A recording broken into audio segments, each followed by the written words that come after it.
16 March জেলা সদর কৈলাসহরের গোবিন্দপুর এলাকায় লক্ষ্মীছড়া বাঁধ নির্মাণের কাজ পরিদর্শনে গেলেন কৈলাসহরের বিধায়ক বীরজিৎ সিনহা। তৎসঙ্গে ছিলেন গৌরনগর পঞ্চায়েত সমিতির ভাইস চেয়ারম্যান মোহাম্মদ বদরুজ্জামান, সমাজসেবী রুব্রেন্দু ভট্টাচার্য, মাই কনস্ট্রাকশনের কর্ণধার আব্দুল মান্নান সহ অন্যান্যরা। জানা গেছে কাজটি শুরু হয়েছিল বিগত 2024-25 অর্থ বছরে 6 কোটি টাকা ব্যয় নির্ধারণ করে। কাজটি ওয়াটার রিসোর্স দপ্তরের উদ্যোগে শুরু হয়েছিল। কাজটি বর্তমানে চলছে। উক্ত কাজের গুণগত মান সঠিক রেখে কাজটি যাতে সুসম্পন্ন হয় এরই পরিপ্রেক্ষিতে আজকের এই পরিদর্শন। জানা গেছে দপ্তর কর্তৃক কাজটি সম্পন্ন করার জন্য সময় বেঁধে দেওয়া হয়েছে 90 দিন। আসন্ন বর্ষার পূর্বেই যেন কাজটি সুসম্পন্ন করা হয় তার জন্য বিধায়ক বার্তা রাখেন। বিধায়ক জানান, কতিপয় কিছু লোক কাজটিকে বাধা দেওয়ার জন্য বিভিন্নভাবে চক্রান্ত চালাচ্ছে। এর থেকে যেন বিরত থাকার আহ্বান জানান বিধায়ক বীরজিৎ সিনহা ও বদরুজ্জামানরা। পাশাপাশি এলাকাবাসী ও মাই কনস্ট্রাকশনের কর্ণধার আব্দুল মান্নান লক্ষ্মীছড়া বাঁধ নির্মাণের কাজে গিয়ে তাদের মতামত পেশ করেন বিধায়কের কাছে। কৈলাসহর প্রতিনিধি রিপোর্ট, শ্যামলী ত্রিপুরা। হয়েছে শুনছি, সচক্ষে দেখার জন্য আমরা এসেছি এবং এই বাঁধ নির্মাণের ক্ষেত্রে কৈলাসহরের মানুষের খুব সহযোগিতা করে।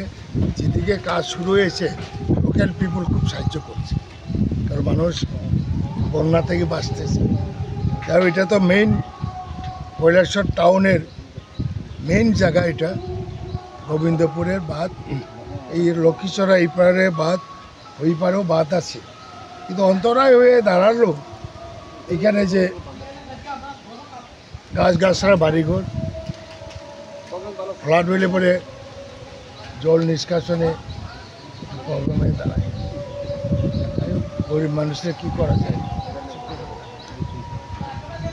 এরাও পুরো একটা ছোড়ার উপরে বাড়িঘর বানিয়েছে। আমরা এক সময় মিউনিসিপ্যালিটির কাছে দাবি জানিয়েছিলাম যে এদের পুনর্বাসন করা হোক, জমিও ক্রয় করা হয়েছে, পুনর্বাসন করা হোক, কিন্তু তৎসময়ে লেফট ফ্রন্ট গভর্নমেন্ট, বর্তমানে ডাইনফ্রন্ট গভর্নমেন্ট, কেউ এদের জন্য কোনো উদ্যোগ গ্রহণ করে।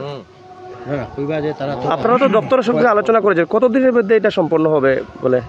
এটা বোধ হয় 90 দিনের বোধ হয় টাইম দিচ্ছে। আচ্ছা, 90 দিনের ভিতরে সম্পন্ন করার।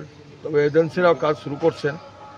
আমরা এজেন্সির কাছেও দপ্তরের কাছেও অনুরোধ করব যাতে বন্যার আগেই যাতে এই কাজটা সম্পন্ন করে। কিছু কিছু এজেন্সি কাজ পেয়েছে, আমার কাছে কমপ্লেন এসছে যে কিছু লোক এটার বাধা সৃষ্টি করছে, মাফিয়া।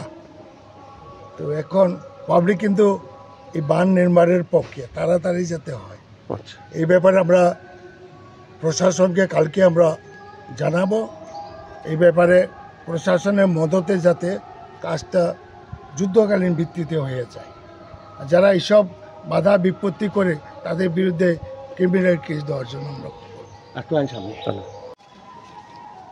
আমরা গোবিন্দপুর এলাকাবাসী হিসাবে আমাদের আবেদন থাকবে রাস্তার কাজটা যাতে ভালোভাবে হয়। তার সাথেও আমাদের ত্রিপুরা গভর্নমেন্টের কাছে এবং আমাদের যে মাই কনস্ট্রাকশনের যিনি ওনার কর্ণধার আছে ওনার কাছেও আবেদন থাকবে যাতে বাঁধের আশেপাশে যে বাড়ি ঘরগুলো আছে, কারো দোকান আছে, কারো টুকটুক রাখার একটা জায়গা আছে, বা কারো যেসব ঘরগুলোই আছে এবং যেসব বাড়িগুলো আছে, যেমন তাদেরকে একটু দেওয়া হয়, রিলিফ দেওয়া হয়, তাদের বাড়িতে যাওয়ার জন্য রাস্তার ব্যবস্থা করে দেওয়া হয়। এবং যে দোকানগুলো আছে, বিশেষ করে প্রায় 25 থেকে 30 বছর পুরানো 3-4টা দোকান আছে আমাদের ব্রিজের কাছে, তার মধ্যে আমাদেরও একটা আছে। তো গভর্নমেন্টের কাছে এদিকে আবেদন থাকবে যাতে আমাদের দিকে লক্ষ্য রেখে কাজটি করা হয় এবং যাতে কারো কোনো অসুবিধা না হয় সেভাবে কাজটা করা হয়। আপনারা চাইতেন যে বাড়ির যে আশপাশে অলিগলিগুলোতে রাস্তাগুলো ছোট ছোট রাস্তা করে দেওয়া হয় বাঁধের সঙ্গে, যেমন ওই যে আশেপাশে কিছু সিঁড়ি করা হয়েছে, বা ওর বাড়িতে যাওয়ার জন্য সবাই নিজের স্বপ্ন থাকে একটা বাড়িতে ঢোকার জন্য, একটা ভালোভাবে রাস্তা করার জন্য, একটা গেট বানানোর জন্য।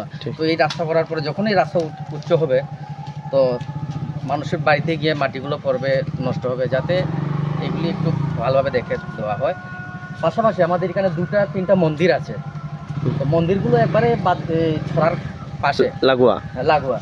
তো মন্দিরগুলোর সামনে যদি একটা গার্ডওয়াল করে মাটি দেওয়া হয় তাহলে আমাদের 3-4টা মন্দির আছে, মন্দির বেঁচে যাবে। এটাই আমাদের আবেদন।